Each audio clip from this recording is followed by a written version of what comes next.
pembelajaran kali ini kita akan melanjutkan belajar paragraf deskripsi. Oke, SBK dulu. Tangannya ke atas, tangan ke atas, tangan ke samping, tangan ke depan, duduk dengan diam. Ya, oke. Tepuk tangan buat kita.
Paragraf yang berisikan pendapat atau sikap, ya, apalagi?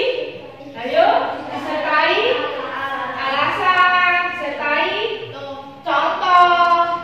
Kayak kemarin ada contoh musyawarah toh. Nah, musyawarah pemilihan kepala sekolah. Setiap anggota mempunyai alasan, mempunyai contoh mengapa ditunjuk Pak Lurahnya A, ya toh? Itu namanya musyawarah untuk mufakat. Salah satu contoh paragraf argumentasi yang selalu memberikan alasan, ya.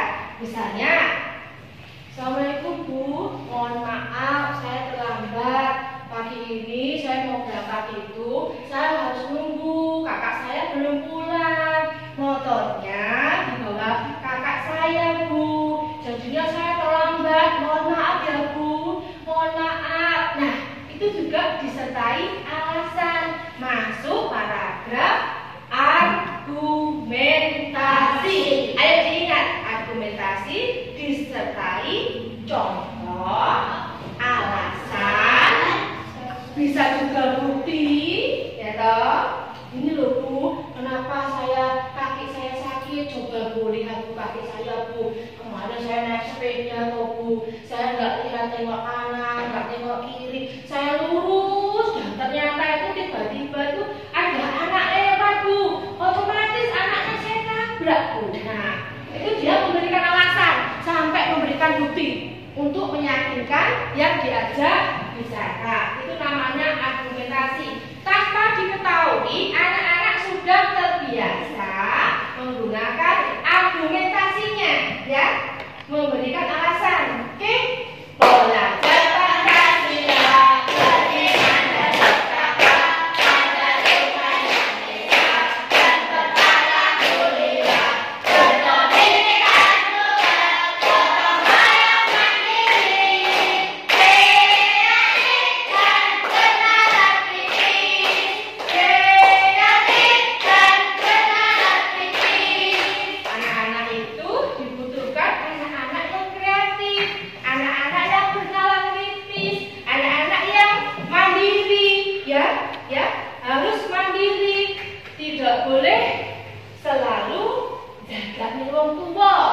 basa Jawanya. Ya, misalnya pulang sekolah, anak-anak yang pintar itu harus paham.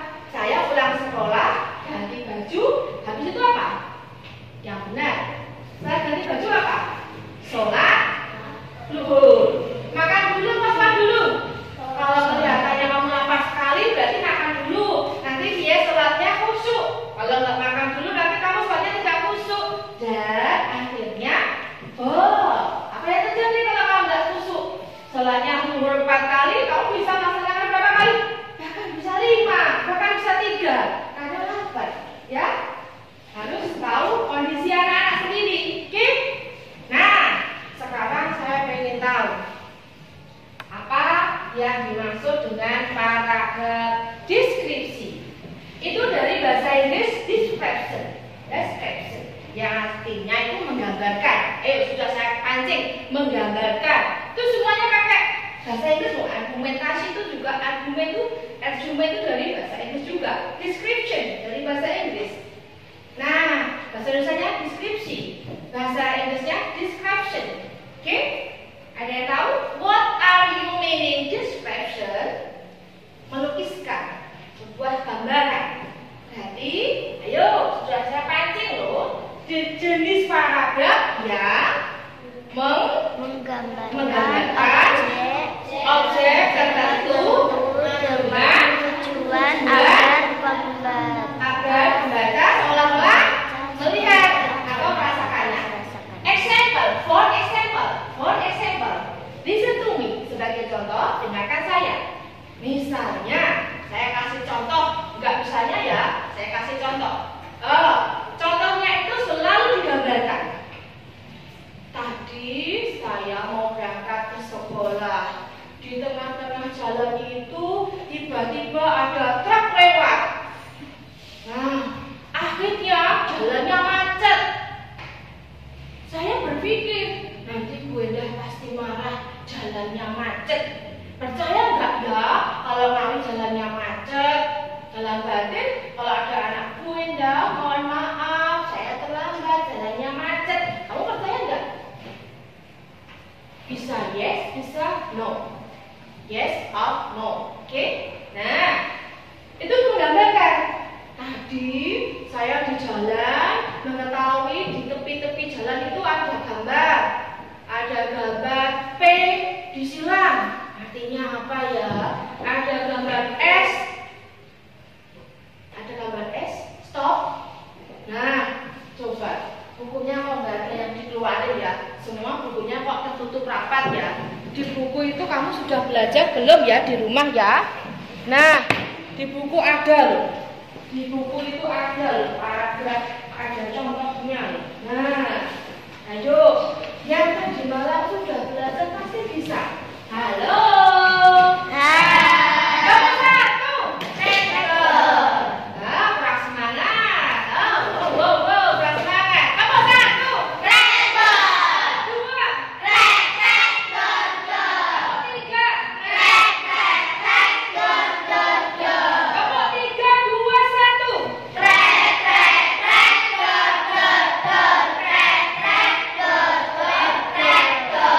Nah, itu anak-anak perhatikan. Open your book, page 69. Bukalah bukumu 69, 69. Nah, di situ anak-anak dikasih contoh. Nah, seperti apa toh paragraf deskripsi? Itu ada sekolah, ada ruang kelas, ada ruang guru, ada lapangan olahraga, lapangan main, perpustakaan, musola, kantin, pohon favoritku. Nah, itu tadi untuk mengetahui arah kanan dan kiri. Kalau arah bahasa Inggris, turn left, turn right, turn on. Nah, ya, on, off. Oke, close the door. Ada anak-anak harus pandai bahasa Inggris karena sekarang zamannya sudah canggih. Anak-anak lahir di zaman yang super canggih. Semuanya serba online. Semuanya harus bisa bahasa Inggris. Di mana-mana, di plaza, di jalan-jalan itu sudah menggunakan bahasa Inggris. Apalagi nanti kalau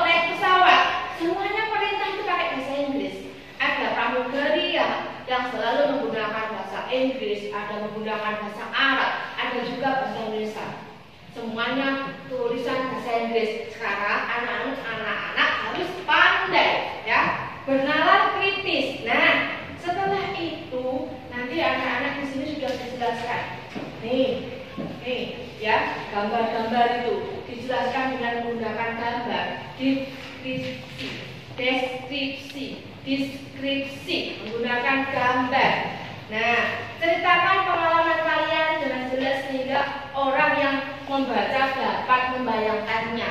Itu namanya paragraf deskripsi. Kalau bercerita itu dengan lengkap disertai dengan gambaran-gambaran. Nah, nanti anak-anak saya suruh membuat paragraf deskripsi yang di situ nanti menggambarkan. Ya, anak-anak harus belajar dan harus bisa. Ada contohnya di buku. Nih, rute menuju sekolah. Ceritakan dari rumah anak-anak menemukan apa. Kamu gambarkan juga boleh. Itu paragraf deskripsi. Sudah paham? Sudah. Apa tadi? Paragraf yang menggunakan gambar, menceritakan dengan gambar objek tertentu digambarkan ya. Misalnya mau ke Gunung Tangkuban, anak-anak bisa menggambarkan seperti apa ke Gunung Tangkuban, ada apanya atau di sana, menggambarkan gunung itu seperti apa. Nanti yang mendengarkan itu terkesima, membayangkan juga, ya, membayangkan juga. Anak-anak yang cerdas akan menggunakan kalimat yang bagus, kalimatnya runtun, urut, ya. Wah, tertata rapi, ada subjeknya, ada predikatnya, ada objeknya, ada keterangan SPOK, lengkap nanti, ya. Harus bernalar kritis. Jadi apapun itu, kalau di sekolah, kayak nilai kelas kita, nah, ada kan mendengarkan guru dengan benar. Nomor 1, rekor. Nomor 2, rekor. Nomor 3, rekor. Ayo, masih ingat tepuk bergembira? Ola, ola, ole, ole, ola, ola, ole, ole. Mari kita bertepuk, tertawa, bergembira di mana rasa sedih dan duka. Mari kita bertepuk, tertawa, bergembira di mana rasa sedih dan duka.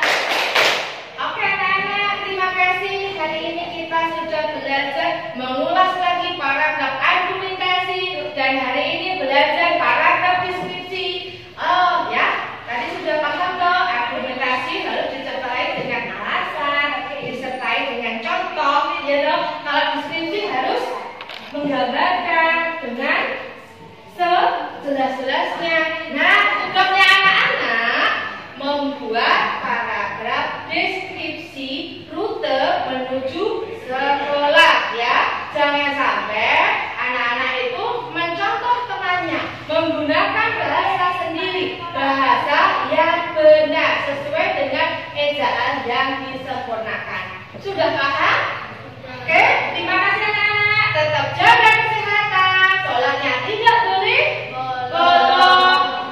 Tetap patuhi protokol kesehatan, patuhi bapak ibu yang ada di sekolah dan juga yang ada di rumah. Oke, terima kasih anak-anak. Wassalamualaikum warahmatullahi wabarakatuh. Waalaikumsalam warahmatullahi wabarakatuh. I'm an icon, man. And my girl about a 10. I should fuck her in a